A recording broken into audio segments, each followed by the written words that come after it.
제자들이 이 비유의 뜻을 물으니 이르시되 하나님 나라의 비밀을 아는 것이 너희에게는 허락되었으나 다른 사람에게는 비유로 하나니 이는 그들이 보아도 보지 못하고 들어도 깨닫지 못하게 하려 함이라.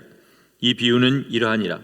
신은 하나님의 말씀이요 길가에 있다는 것은 말씀을 들은 자니 이에 마귀가 가서 그들이 믿어 구원 얻지 못하게 하려고 말씀을 그 마음에서 빼앗는 것이요 바위 위에 있다는 것은 말씀을 들을 때에 기쁨으로 받으나 뿌리가 없어 잠깐 믿다가 시련을 당할 때에 배반하는 자요 가시떨기에 떨어졌다는 것은 말씀을 들은 자이나 지내는 중 이생의 염려와 재물과 향락의 기운이 막혀 온전히 결실하지 못하는 자요 좋은 땅에 있다는 것은 착하고 좋은 마음으로 말씀을 듣고 지키어 인내로 결실하는 자니라. 아멘.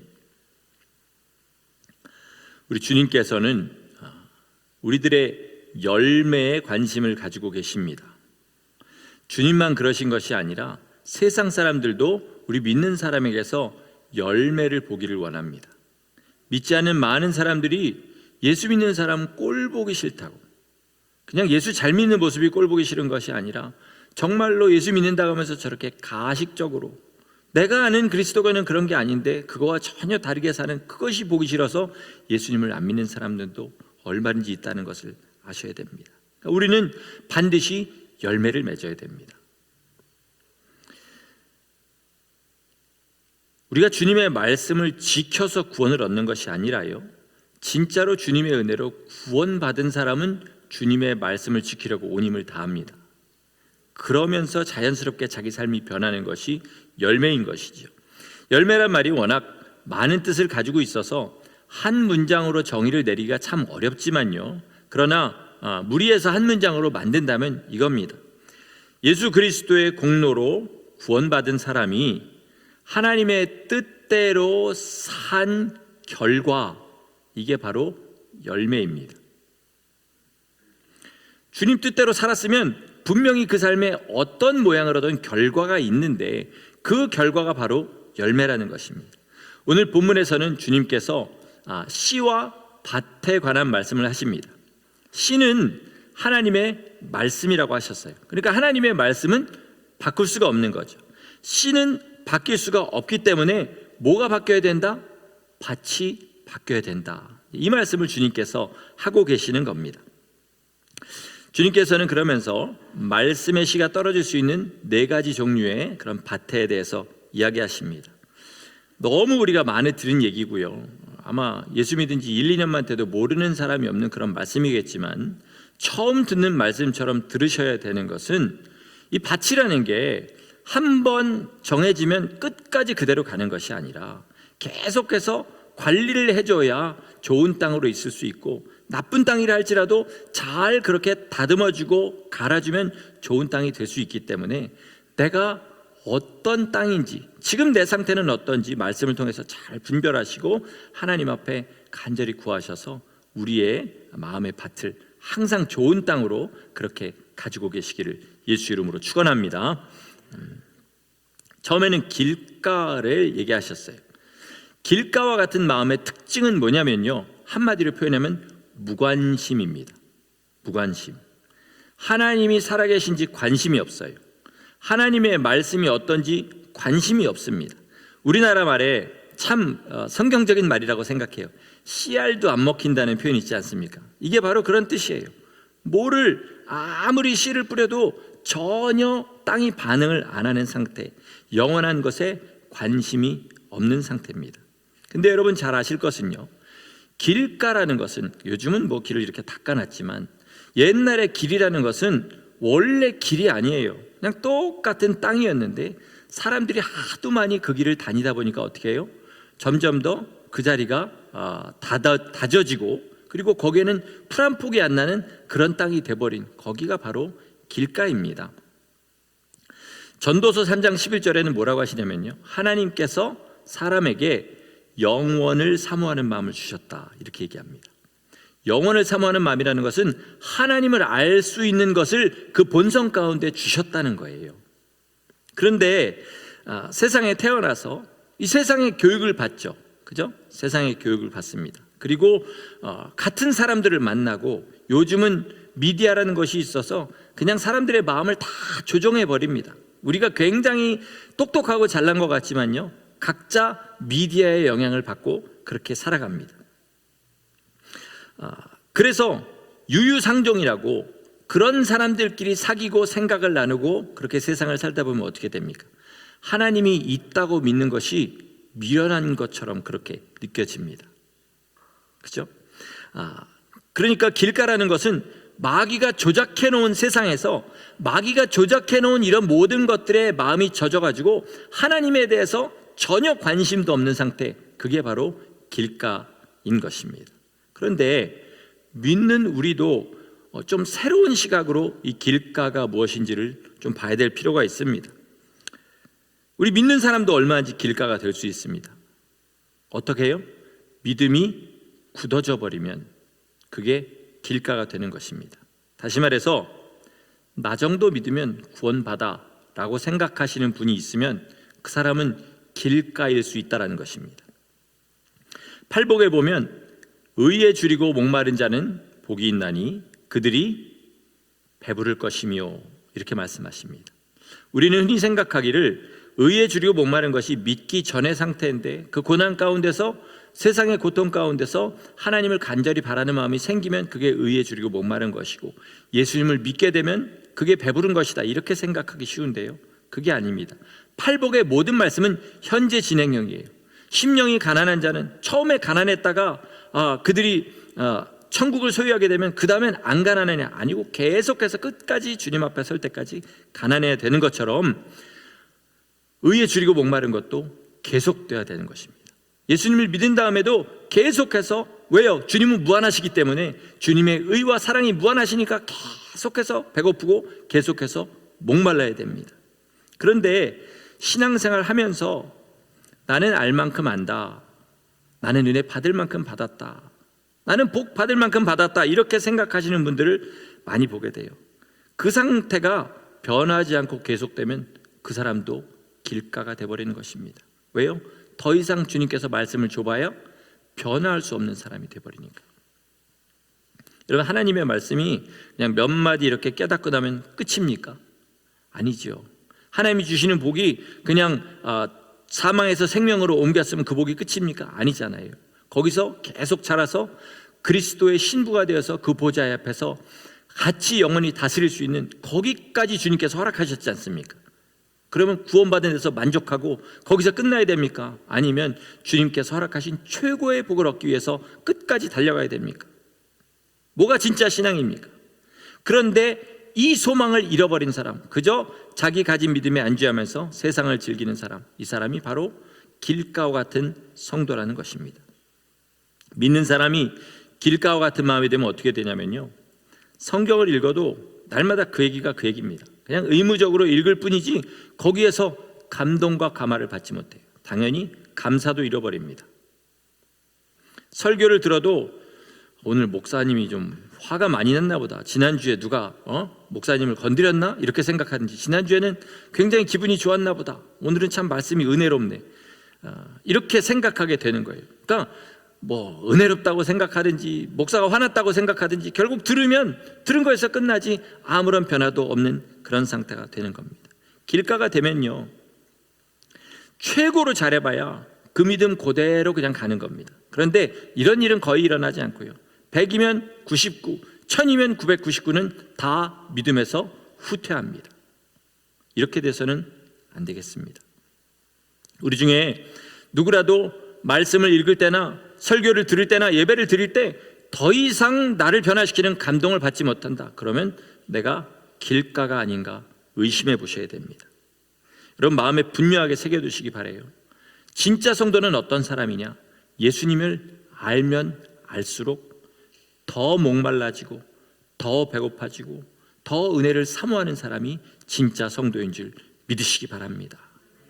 단단하고 굳어진 심령이 자기 안에 보이거든 깨부수고, 그리고 주님께서 기뻐하시는 그 심령으로 바꾸시기를 예수 이름으로 축원합니다. 그 다음은 이제 돌밭입니다. 오늘 본문에는 바위 위라고 되어 있는데 마태복음과 마가복음에 뭐라면 흙이 얕은 돌 위에 떨어지니 이렇게 이야기합니다. 그러니까 겉은 흙이고 조금만 내려가면 돌이라는 거예요. 처음에 씨가 떨어져서 싹이 트고 뿌리가 어느 정도 내릴 때까지는 보통 땅과 똑같은 것 같지만 어느 정도를 내려가면 그 다음부터는 돌이기 때문에 뿌리를 내리지를 못하는 거예요. 그러니까 뿌리를 박을 수가 없는 거죠. 그럼 어떻게 됩니까? 뿌리가 얕으면 어떻게 돼요? 조금만 어려움이 생기면 뽑혀버리고 말라버린다는 거예요. 왜 아스팔트랑 우리 보도 그 사이에 이렇게 블럭이 있는데 그 사이에 보면 이렇게 잡초들이 자랍니다. 여러분 그거 뽑아보신 적 있습니까? 저는 이제 가끔 뽑는데 보면은 쉽게 뽑히는 것들이 있어요. 그거는 뽑아보면 뿌리가 굉장히 무성한데요, 꼭 그 브로콜리 머리처럼 생겼습니다. 그러니까 무성하기만 하지 길지를 않아요. 그러니까 쏙 하고 뽑힙니다. 근데 어떤 거는요, 아무리 잡아서 꽉 잡아서 뽑혀도 뽑히질 않고 똑 하고 끊어지는 게 있어요. 비 온 다음에 땅이 무를 때 그런 걸 이렇게 잡아서 뽑아보면 어떻게 생겼냐면요, 위에 올라온 것보다 밑에 뿌리가 더 길어요. 그리고 이렇게 자잘하게 나오지 않고 그 긴 뿌리가 있으면서 그 뿌리에서 조금씩 이렇게 뿌리들이 그렇게 나와 있습니다. 그러니까 땅이 굳으면 절대로 안 뽑히고 위에만 똑 하고 끊어지는 거예요. 돌밭에 떨어진 씨가 어떻게 자라느냐, 방금 말씀드린 대로 그 브로콜리 머리와 같이 뿌리가 그렇게 자랍니다. 쉽게 뽑히게 되는 거죠. 그러면 우리 마음에 어떤 면이 이 돌과 같은 것일까요? 분명히 흙과 같은 겉면이 있어서 주의 말씀을 받기는 받았습니다. 그리고 거기서 싹도 났는데 무엇이 우리로 하여금 열매를 맺지 못하게 할까요? 우리 이걸 한번 생각해 보겠습니다.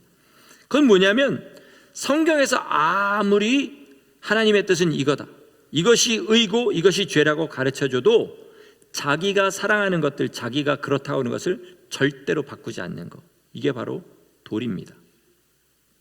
예를 들어서 술을 좋아하는 사람이 있는데 예수님 믿고 처음에 은혜 받았을 때 끊었습니다. 그러다가 다시 한 잔 두 잔 마시기 시작해요. 그런 분들한테 그러면 안 됩니다 그러면 백이면 백 하는 말이 있어요. 뭔지 아시죠? 성경에 술 취하지 말라고 그랬지 술 마시지 말라고 한 게 어디 있냐, 이렇게 얘기해요. 그러나 술을 마시다 보면 결국 언젠간 취할 날이 생기기 때문에 술 마시지 말라 그러는 거예요. 술 마시면 지옥 가냐? 안 갑니다. 그러나 술에 인박해서 방종해지고 방탕해지면 주님을 떠나서 지옥 갈 수 있다는 거예요. 그렇기 때문에 위험한 것은 만지지도 말라고 그렇게 하는 말이죠. 그런데도 불구하고 자기가 그렇게 얘기하는 건 뭐예요? 술이 좋으니까. 그죠? 술이 안 좋은 사람은요, 끊으라는 얘기 안 해도 그냥 알아서 안 먹어요. 그러나 술이 좋으니까 안 끊으려고 그런 소리 하는 거예요. 이와 같이 우리 모두에게는 깨지지 않는 죄의 고집들이 있어요. 멀쩡하게 다른 말씀들은 다 잘합니다. 남한테 가르칠 정도 수준이 돼요. 그런데 자기가 끊기 싫은 죄의 이야기만 나오면 그때부터 횡설수설합니다. 그리고 뭐라 그런지 아세요? 이제 진다고 지옥 가는 거 아니에요, 이렇게 얘기하든지, 아니면 하나님도 이 정도는 이해하세요, 그게 신앙의 깊은 거 아니에요, 이런 식으로 자기가 짓는 죄는 별거 아닌 것처럼 그렇게 폄하해버려요. 그러나 문제는 뭐냐, 죄라는 말만 들으면 주님 앞에 기도하고 피 흘리기까지 싸워서 끊어내는 성도들이 있다는 거예요.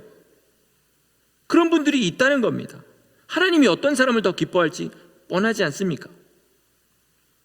제가 예전에 2번, 3번 정도 주일 설교 때 인용한 그 전라남도 증도라는 섬의 문준경 전도사님 이야기, 그리고 이판일 장로님 이야기 여러분 기억하실지 모르겠습니다.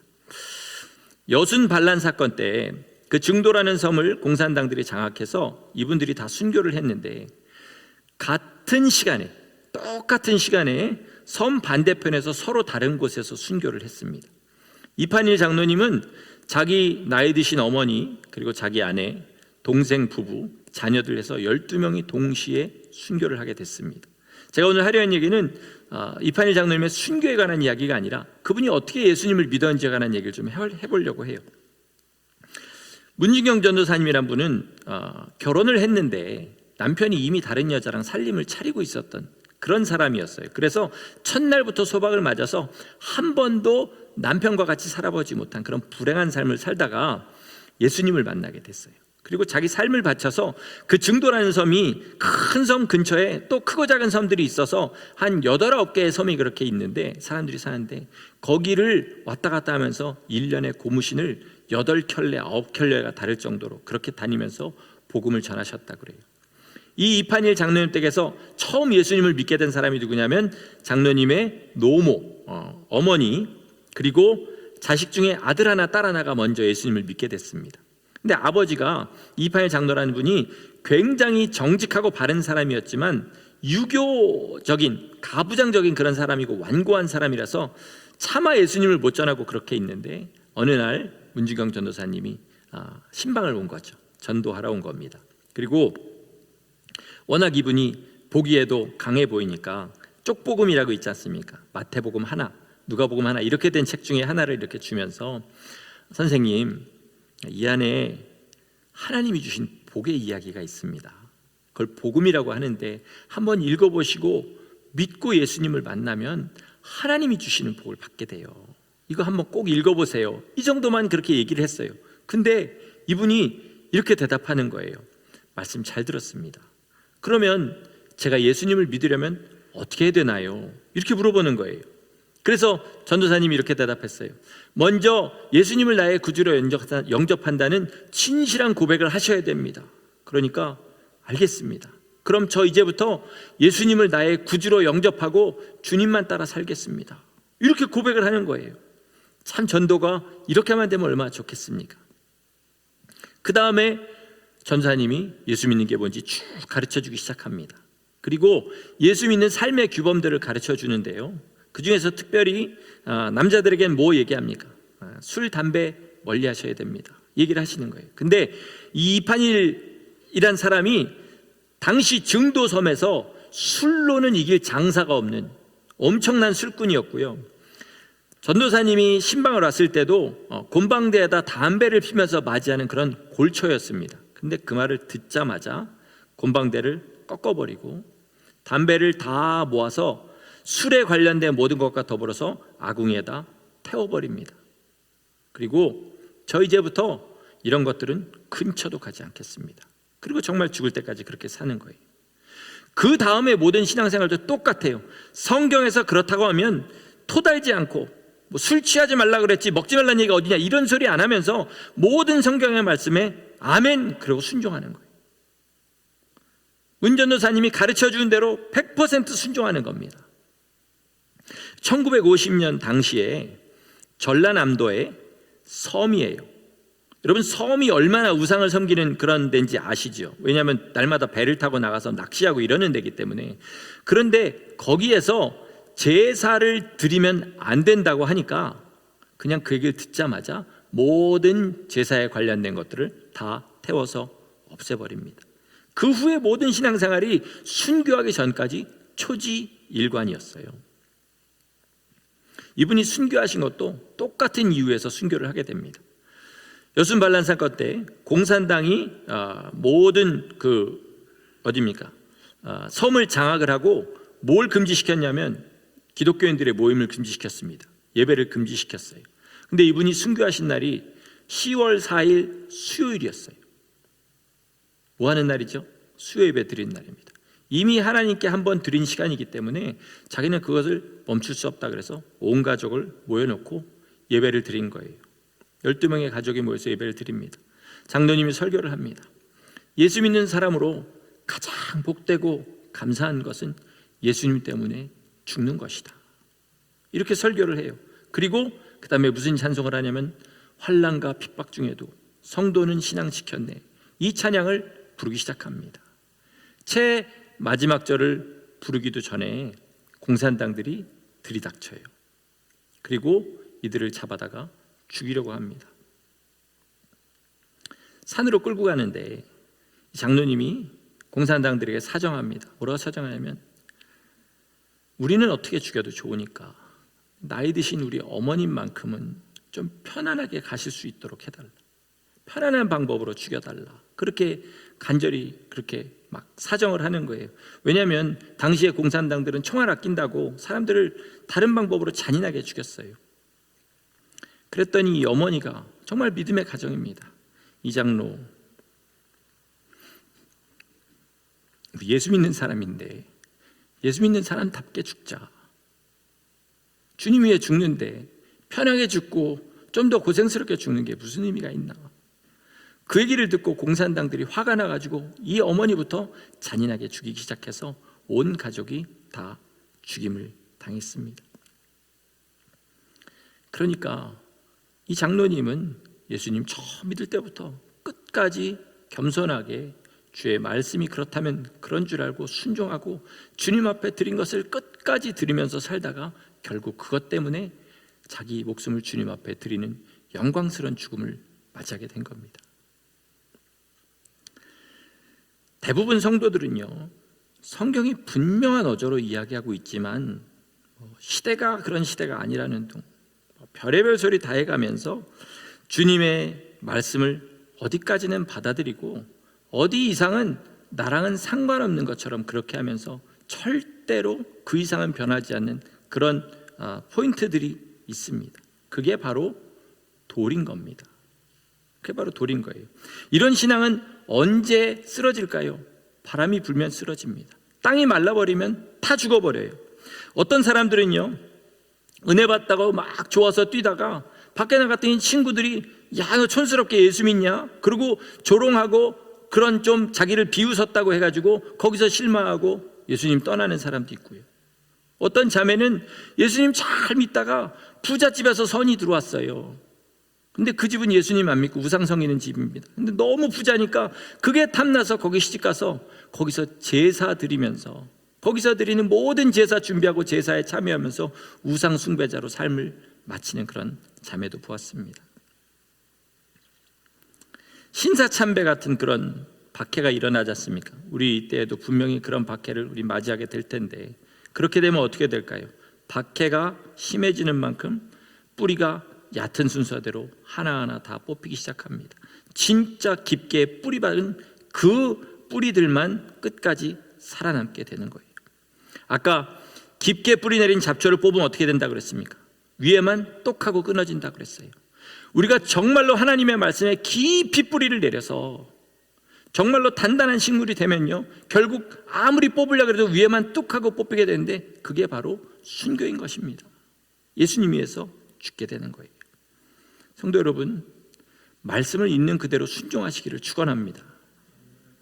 자기 마음에 좋은 것, 감동되는 것, 순종하는 것 누구는 못해요. 그게 아니라 주님 말씀 전체에 순종하셔야 돼요. 순종하려고 온 힘을 다하셔야 돼요.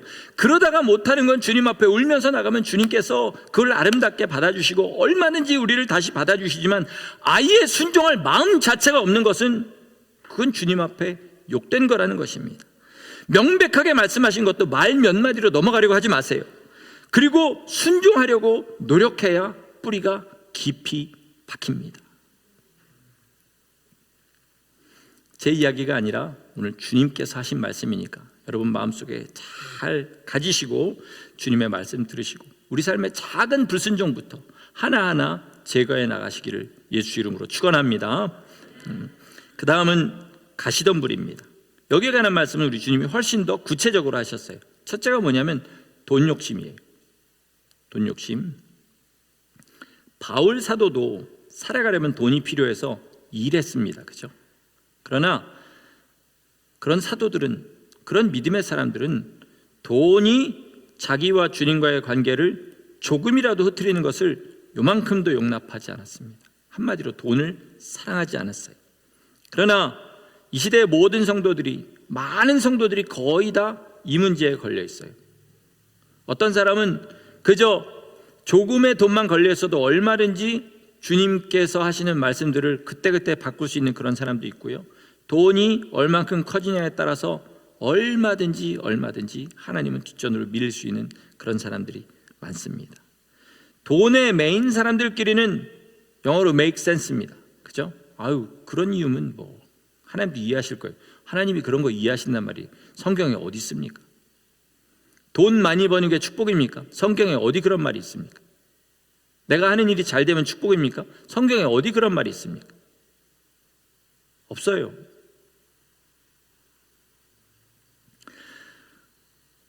우리가 제일 많이 듣게 되는 말들인데 성도들에게서 이런 거예요. 뭐냐면 자기는 큰 욕심 없다는 겁니다. 그리고 자기가 가진 소박한 욕심에 대해서 이야기를 해요. 한번 들어보세요. 혹시 나한테도 그런 얘기가 있는지 한번 들어보세요. 저는 큰 욕심 없어요. 그저 우리 부부 지낼 그냥 널찍한 방 하나, 우리 애들 방 하나씩 그렇게 쓸 수 있는 그런 집 있으면 되고요. 그냥 우리 식구들, 성인들이 그냥 불편하지 않도록 뭘 차 한 대씩 고장 안 나는 거 한 대씩 있으면 되고요. 그리고 우리 그냥 은퇴한 다음에 자식들 신세 안 지고 살 정도만 그냥 모아놓으면 되고요. 나 우리 자식들한테도 큰 욕심 없어요. 그냥 자기 좋아하는 일 하면서 먹고 살면서 좋은 사람 만나서 평범하게 행복하게 살면 전 그것만 원해요. 그 이상은 원하지도 않아요. 여러분, 그게 모든 사람의 꿈이에요.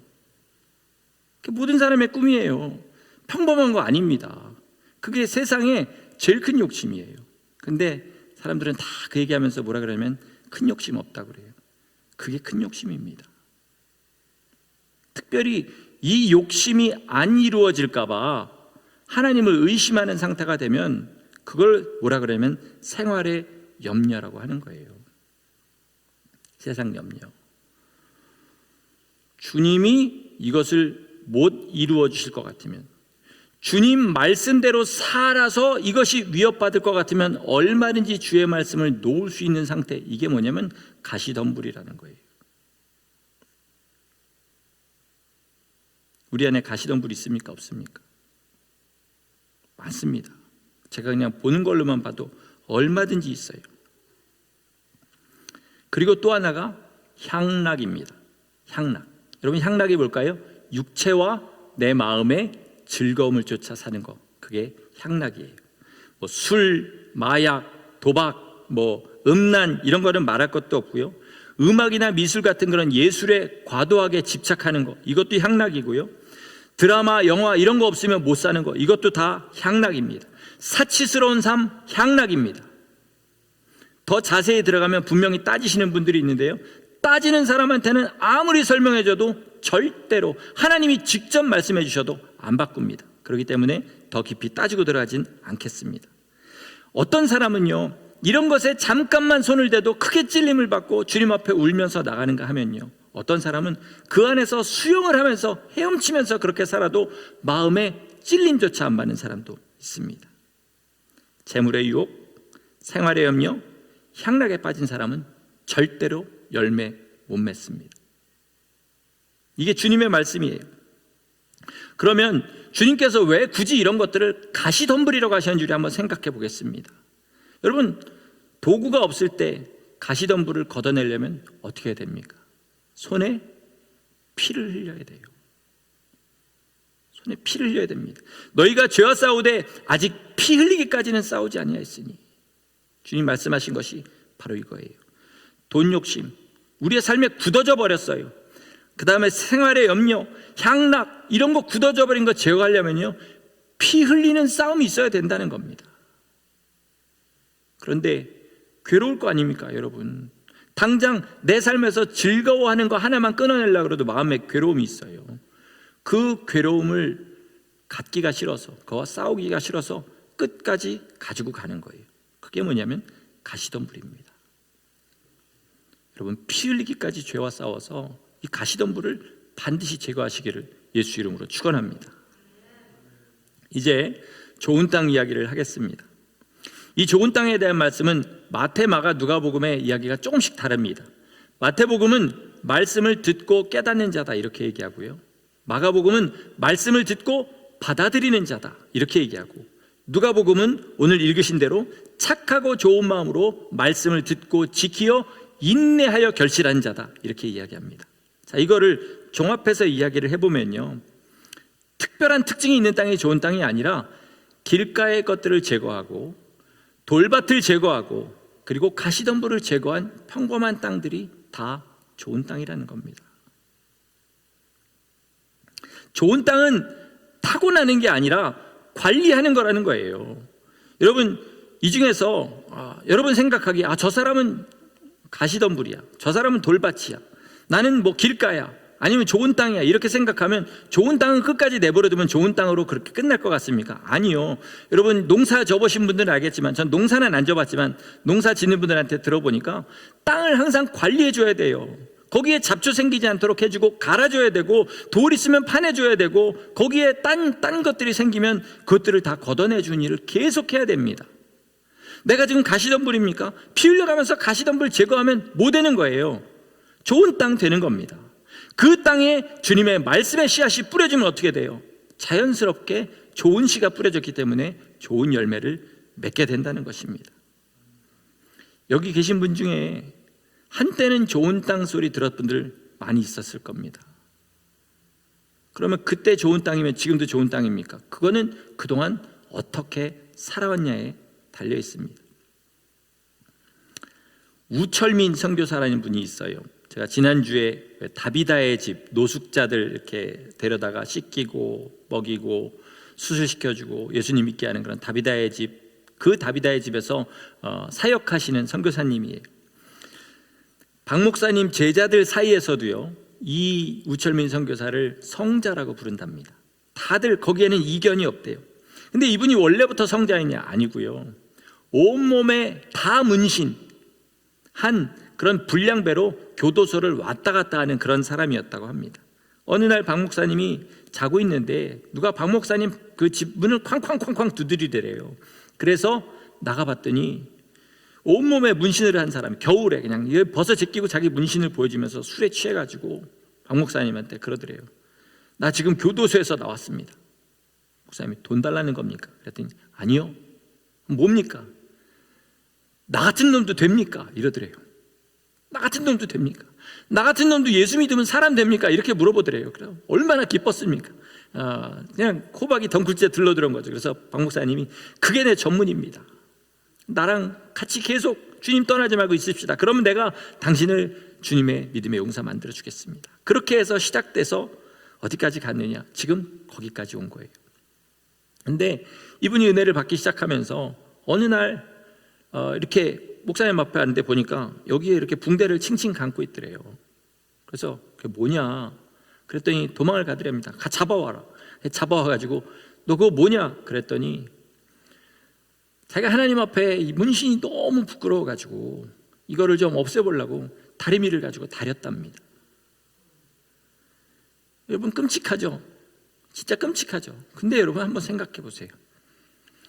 얼마나 하나님 앞에 거룩하고 싶고 얼마나 하나님 앞에 깨끗하고 싶은 마음이 강했으면 다리미를 가지고 그 일을 했겠습니까?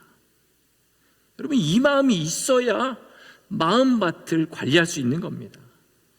그냥 세상에서 되는 대로 내 마음에 이끌리는 대로 그냥 하나하나 다 받아들이고 예전에는 버렸던 거 다시 난 이제 믿음이 있으니까 이제는 괜찮다고 받아들이고 그러다 보면 결국은 뭐 되냐면 길가가 되고 돌밭이 되고 가시밭이 돼버리는 거예요.